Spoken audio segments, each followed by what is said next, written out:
Добре, здравейте, да започваме. След дългите празници, как сте настроени за лекции?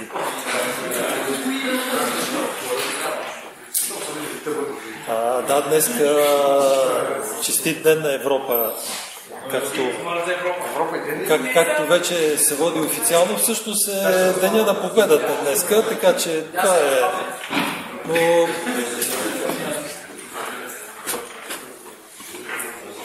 Добре, в крайна сметка променят се ценностите. Вместо да се чества деня на победата, ще го направихме ден на Европа, за да, така, да се тушират по някакъв начин отношенията между великите сили. И сега се води, че честваме ден на Европа.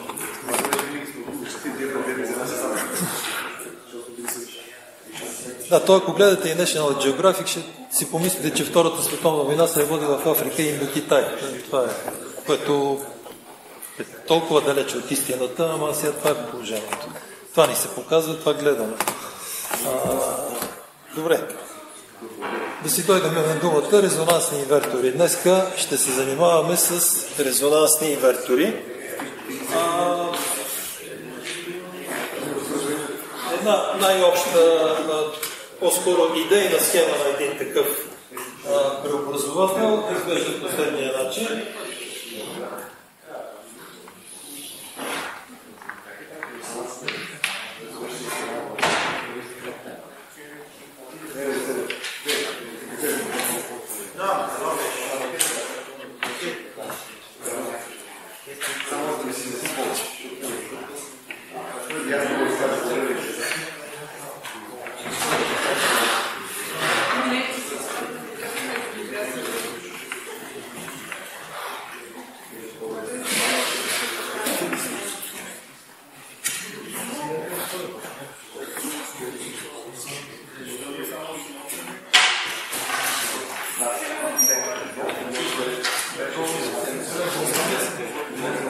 Особеното при този вид преобразователи е, че товара R се включва в една последователна резонансна верига, т.е. добавяме външни елементи, добавяме индуктивност, добавяме кондензатор. Това са допълнителни елементи, които товара не ги изисква, никой не ги изисква, но ние го правим, за да получим определени качества от този преобразовател. В резултат на това нещо, при затваряне на определена двойка ключове, се оказва всъщност, че имаме включен към захранващия източник тази последователна резонансна верига. В една такава верига, т.е.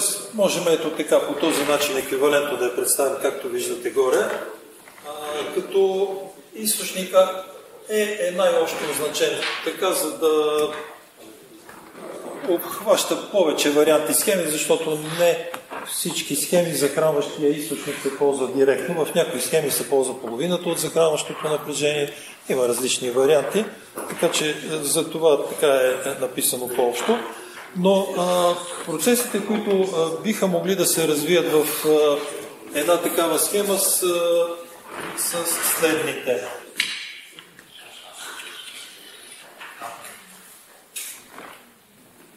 Конкретно там при затваряне на ключи или при затваряне на едната двойка ключове протича ток в веригата и ако се изпълнява условието за колебателен процес или за резонансен процес, а това условие е следното. Съпротивлението, което е нашия товар, трябва да бъде по-малко от удвоеното характеристично съпротивление на така получената верига. Тогава формата на тока в тази верига е синусоидална. В смисъл такъв чисто физикално отначало индуктивността пречи на тока да нараства. Т.е. тока нараства по някакъв начин плавно. В момента, в който захранващия кондензатор се зареди до... т.е. резонансният кондензатор се зареди до напрежение равно на захранващото, би трябвало тока във веригата да спре. Само че, тъй като през индуктивността е протичал ток и в нея се е натрупала енергия, тока продължава да протича още в тази същата верига, само че очевидно тока ще има спадащ характер. И накрая, когато тока съвсем спре, тогава пък очевидно напрежението в кондензатора ще бъде по-голямо от захранващото, защото тока продължава да протича след момента, в който то се изравнява. Така че формата на тока, която протича идеализирана в една такава верига, е синусоидална, а евентуално напрежението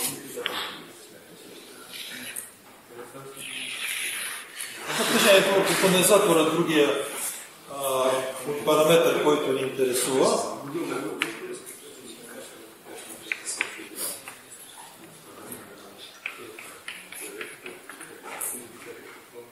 има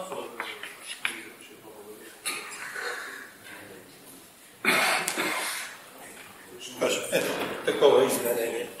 Променя се по косинусоидален закон. Всъщност напрежението в кондензатора е интеграл от тока, така че такава трябва да бъде реакция. Когато завърши този процес, т.е. тока е достигнал до максимум, напрежението в кондензатора се изравнило с захранващото, но след това поради натрупаната енергия в индуктивността тока продължава да протича с падащ характер и в един момент става нула. Накрая напрежението в кондензатора, казахме, става по-голямо от захранващото. Тъй като това напрежение е по-голямо от захранващото, ако тази двойка ключове продължава да стои затворена, то тогава ще протече ток и в обратната посока, само че кондензатора ще стане източник.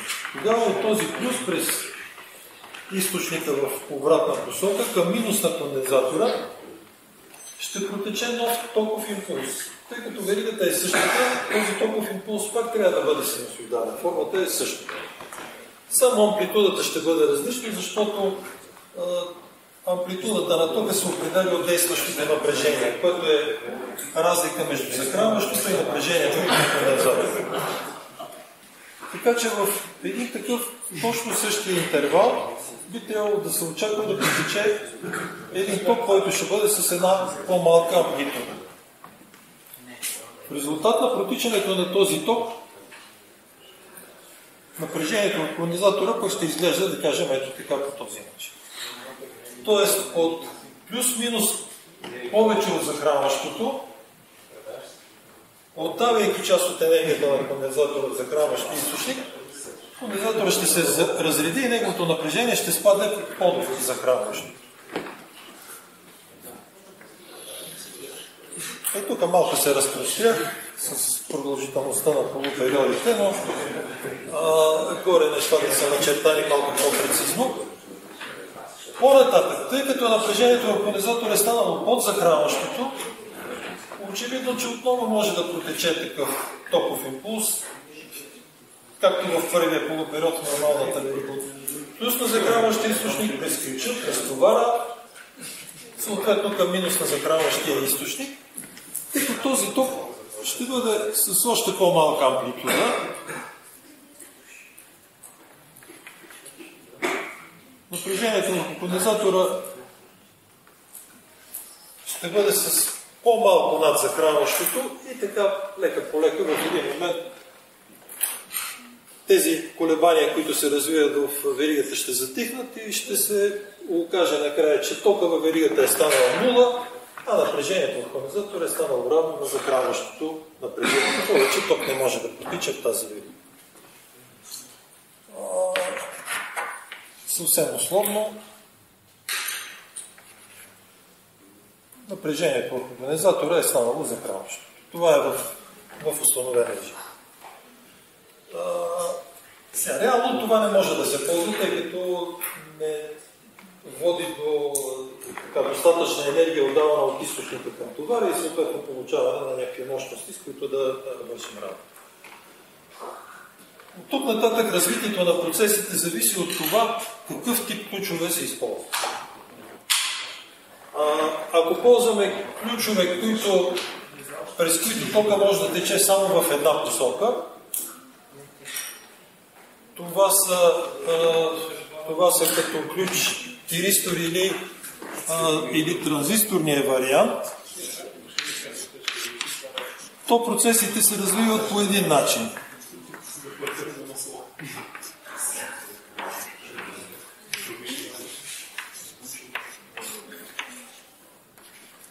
Ето, това са ключове, които са с еднопосочна проводимост. Тока може да протича само в една посока.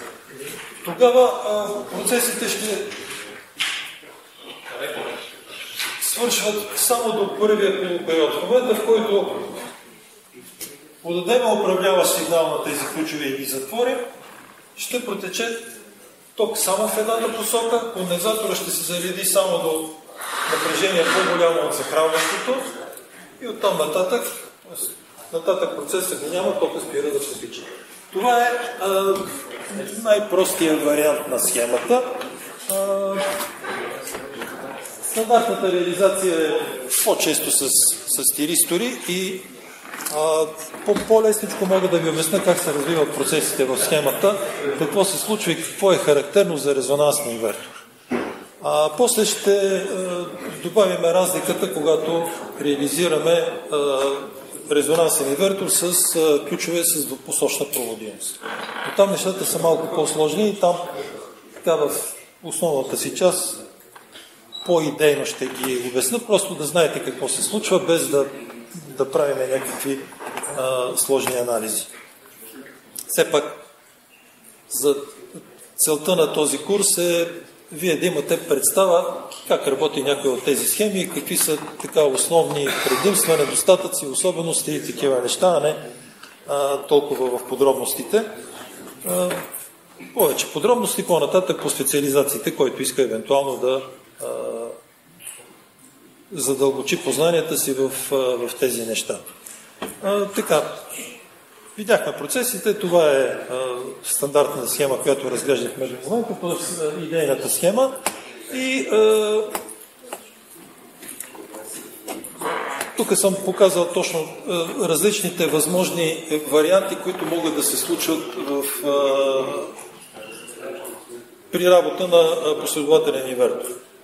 Тоест, единият вариант е да бъдат затворени едната двойка ключове, единия диагонал, както е показано най-горе, а другия вариант, т.е. следващата възможност е да бъде затворена другата двойка ключове. Тогава процесите, тока ще протича веднъж от ляво надясно, когато затворим следващата двойка 2 и 4, тока през товара ще протича от дясно наляво и по този начин създаваме променливия ток през товара, съответно променливото напрежение, това, което ни интересува.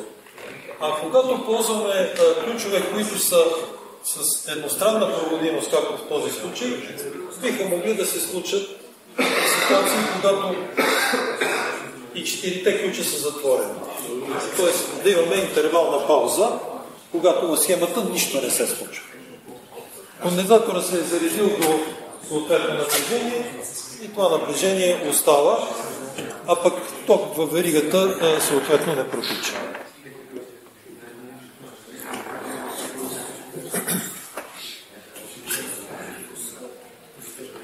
Сега, тук още две неща, които по-нататък ще ползваме, за да направим едни преобразования. Ако разгледаме този колебателен процес, както протича тока, периода на развитие на един такъв процес е съответно от тази до тази точка. Тоест, ако това е началото на момента, в който се затварят ключовете и момента, в който завършва един период, означим с Т, както се означава периода, то ако направим връзка с честотните параметри, тези неща изглеждат по следния начин. Периода по принцип беше единица върху F, а пък това F от своя страна е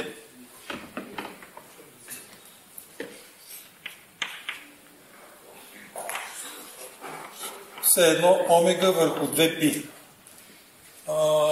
Тогава, ако преминем към такива ъглови параметри, периода е 2π върху някаква честота омега, най-общо, а полупериода съответно ще бъде само π върху омега. Тоест,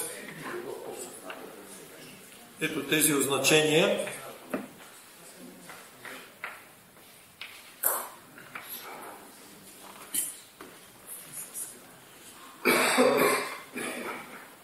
Начало, полупериод и целият период всъщност могат да се изразят по този начин.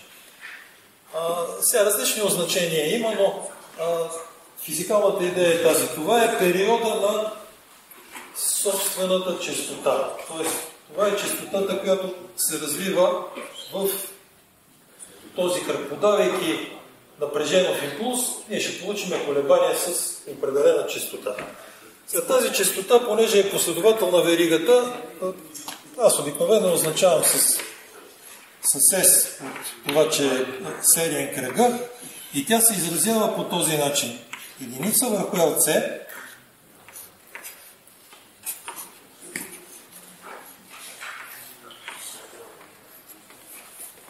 така, минус R върху 2 пъти L на квадрат. Това ще го получите, ако направите съответни изчисления. По-нататък в анализ за това ще се види. Обикновено това отношение R върху 2 пъти L се означава като делта и определя затихването на кръга.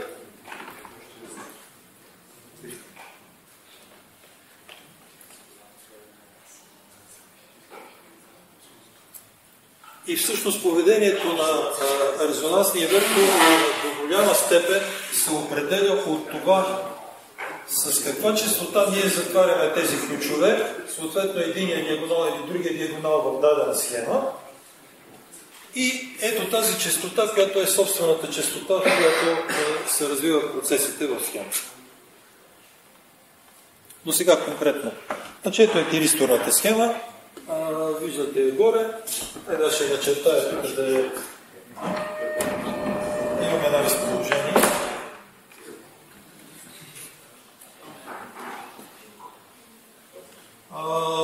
Конкретно за този вариант схема индуктивността се разделя на две части. След малко ще обясня защо. Така че конкретно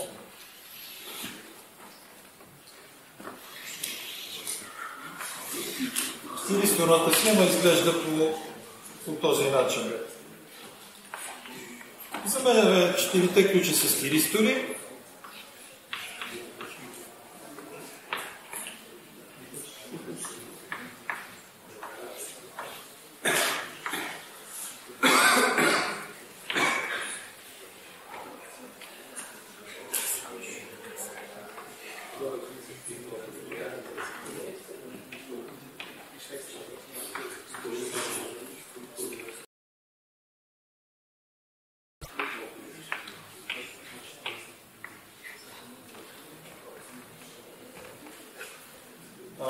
Сега тук само да обърна внимание, че тази индуктивност не е голяма, както беше при инвертора на ток.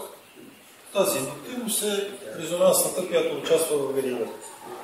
Горе-долу в реални схеми при някакъв средночестотен диапазон, такъв между 1 и 10 кГц, условно, нека така да кажем, стойностите на тези индуктивности са диапазона няколко десетки микрохенри, стойността на кондензатора е няколко микрофарада. Товарното съпротивление си е товарно съпротивление. Вече не зависи от нас, то зависи от потребителя, който ни казва, ето това е товара, върху който искам да получим променливо напрежение. От една страна, външните елементи, които добавяме L и C, определят ето тази честота на тока, която ще получиме, а от друга страна те трябва да изпълняват ето това условие. Външните елементи L и C. Така че избора на тези елементи подлежи на точно изчисление и проектиране, като съответно се отчитат всички тези особености. Сега още веднъж все пак конкретно какво се случва в тиристорната схема. Когато отпушиме тези два, подадем управляващи импулси на тези два тиристора, те стават затворени ключове, т.е. S1 и S3. И тогава се случва това нещо. Към източника ние свързваме последователния резонансен кръг. Протича този ток с синусоидална форма. Съответно, напрежението на върху кондензатора в края на полупериода достига ето такава стойност, плюс-минус, която е по-голяма от захранващото напрежение. Съответно, в края на полупериода тока става нула. И след това, когато се опитаме да протече ток в обратната посока, това няма как да стане. Защото през тиристорите ток в обратната посока от катода към анода не може да протича. Тоест, когато отпушим тиристорите, се развива процес, в резултат на който протича един токов импулс, напрежението върху кондензатора става по-голямо от захранващото, респективно плюса на кондензатора е към катод на тиристор, по-голямо от захранващото, веднага осигурява запушващо напрежение за тези прибори.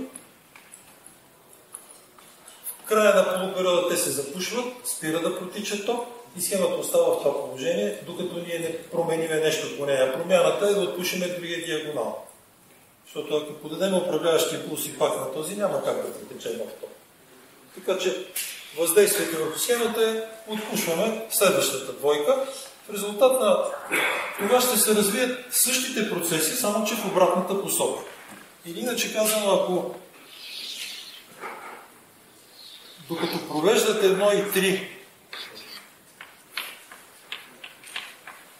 тока протича в условно положителна посока, когато отпушим 2 и 4, същия този ток ще протече, само че в обратна посока.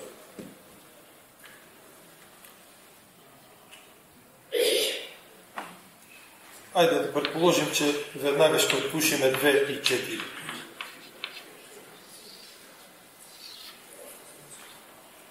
По-нататък отново ще отпушим 1 и 3 и така нататък, т.е. върху товара ще се появи този ток с почти синусоидална форма и съответно и напрежението върху него ще бъде също. Особеното при тези схеми е, че това, което казах, отпушването на всяка двойка води до процеси, които автоматично я запушват. Тоест, ето тук в тези интервали ние бихме могли да осигурим известна пауза. Да не включиме веднага следващата двойка, да изчакаме известно време, което обикновено е нормален режим при работа на тези схеми.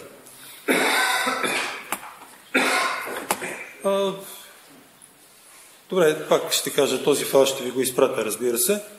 Така че това е тук форма на тока и съответно формата на напрежението, което се получава върху кондензатора. Когато отпушиме следващата двойка, се развиват същите процеси в обратната посока и в крайна сметка така изглеждат тока през товара и напрежението върху товара в ситуацията, когато сме осигурили някаква пауза. Ако няма такава пауза, формата на тока ще бъде чисто синусоидална, без тези паузи.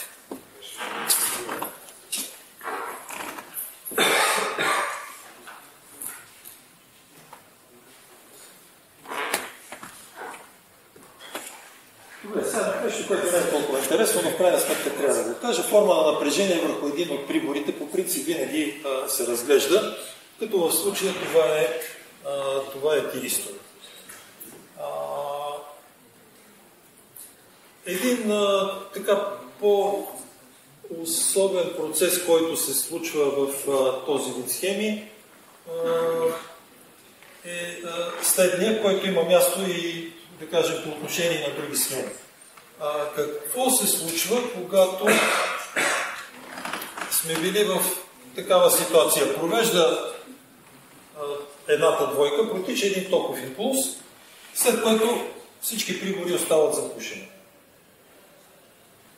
Имаме напрежение върху кондензатора, което може да означим от C максимум. Имаме захранващо напрежение и тук стоят 4 прибора, през които не протичат ток, те са изключени, т.е. те все едно са много голямо съпротивление.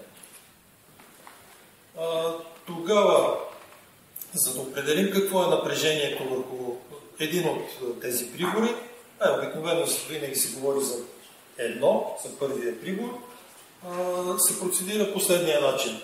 Най-напред, напрежението върху захранващия източник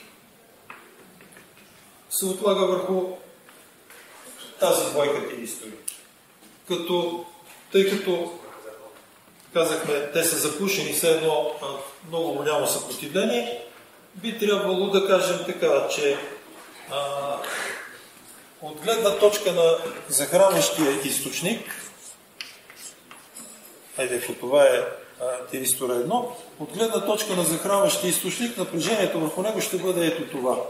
Плюс-минус и съответно половината от захранващото напрежение. Половината върху него, другата половина върху долния. По същия начин и за другите два, но сега разглеждаме, да кажем, един от тези. По отношение на напрежението върху кондензатора. Напрежението върху кондензатора може да бъде с тази полярност, а съответно, когато е провеждала другата двойка, то може да бъде и с обратната полярност. Когато е с полярността без скоби, тогава напрежението върху кондензатора разглеждаме, че се разделя върху ето тази двойка. Или иначе казано, ще имаме в първия случай напрежение, което е ориентирано, когато сме без скобите, плюс-минус половината от напрежението върху кондензатора. Това е УЦ максимум върху 2.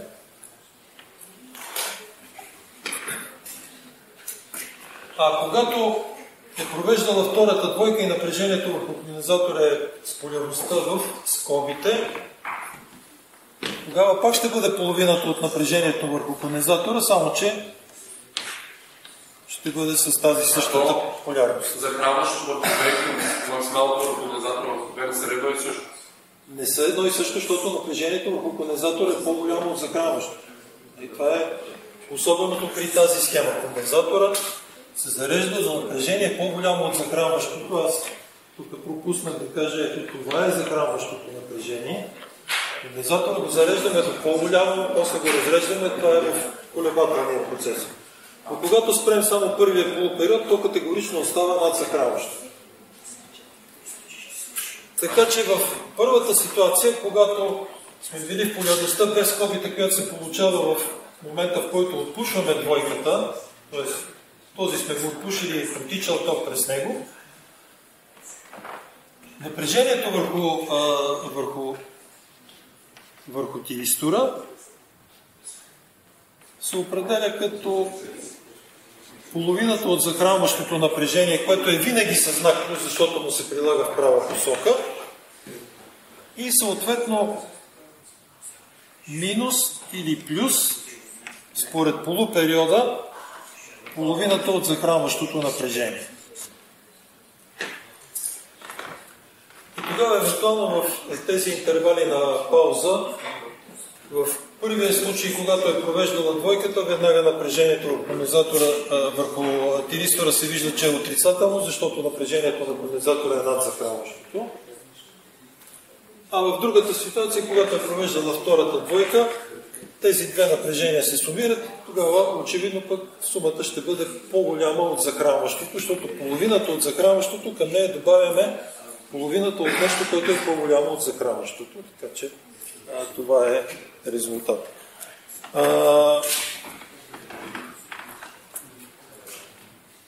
В останалата част, когато протича съответно ток през веригата или отпушене някоя от двойките, напрежението върху прибора се определя като разлика от захранващото и пада върху тази индуктивност, която е някаква косинусоида, защото напрежението от индуктивност е производна от тока, така или иначе, така че това ще се получи, в резултат на което ето така изглежда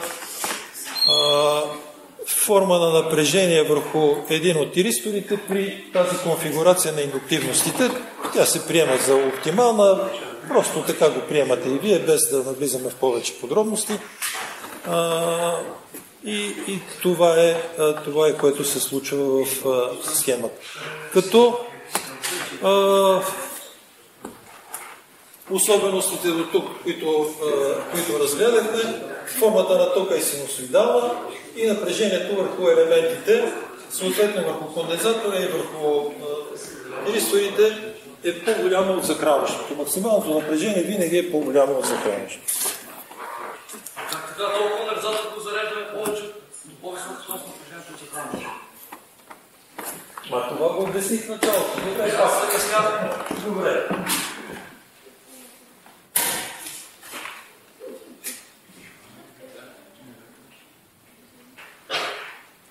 Значи, когато имаме такава верига,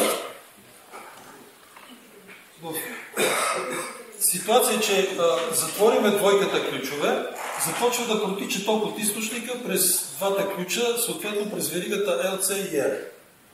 Когато затихването не е голямо, т.е. когато това съпротивление има относително по-малка стойност, да кажем, че тя отговаря на някакво условие, в резултат на което ще възникне такъв колебателен процес, защото ако това съпротивление е достатъчно голямо, тока просто ще бъде някакъв експонент. Отначало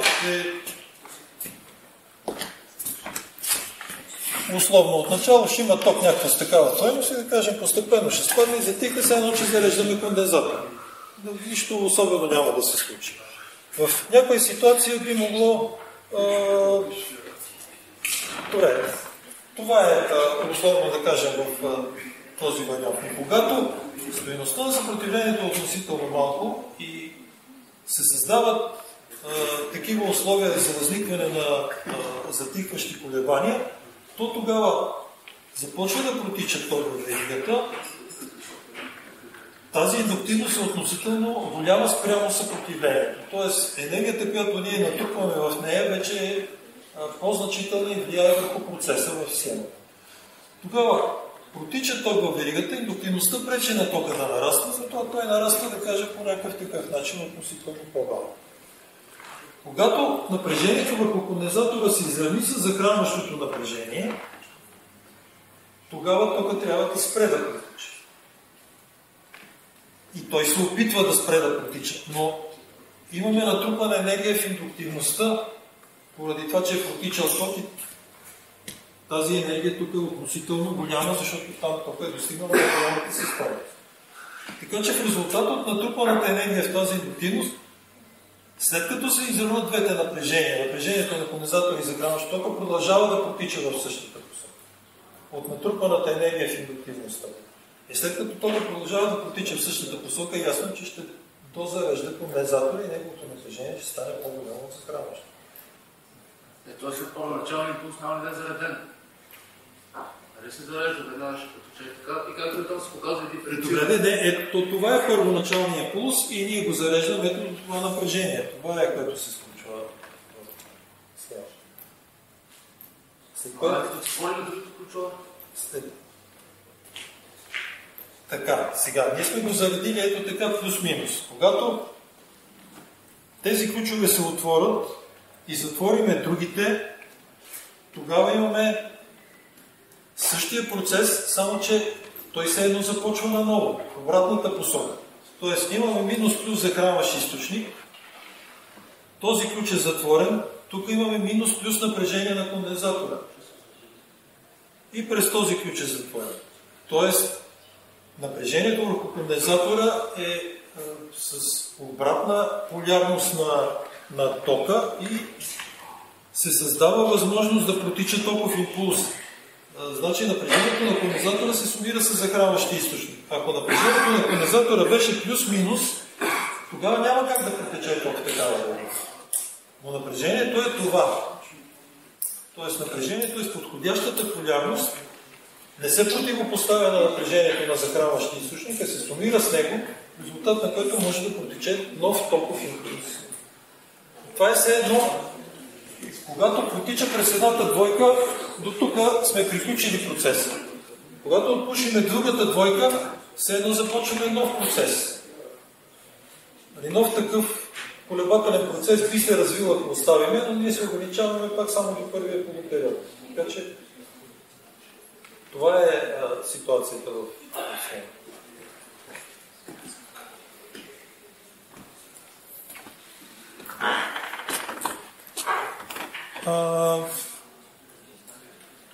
Така, пак ще кажа, напрежението върху тиристора не че е нещо много важно, но до толкова, доколкото го коментираме, за това, че все пак трябва да се знае каква е формата на напрежението върху ключовите елементи. И тъй като това е тиристор, за него от една страна е важно да знаем колко е това максимално напрежение, което видяхме, че в тази конфигурация се определя от най-голямата стойност от сумата от половинките на захранващото напрежение и напрежението върху кондензатора. Тоест, очаква се да е по-голямо от захранващото, някакво число. И другото нещо, времето, през което има отрицателно напрежение, защото това предполага правилна работа на схемата, защото докато има отрицателно напрежение, тиристора ще се запуши, ще е сигурно, че няма да провежда, оттам нататък схемата ще продължи да работи нормално. Това са нещата, с които трябва да се съобразяваме, но толкова. Все пак тези схеми вече относително рядко се използват. Ако трябва нещо повече да знаете, съответно ще се обадите да коментираме, ама не е толкова важно да знаете всички тези подробности. Пак казвам, сега при вас курса е все пак малко по-общ.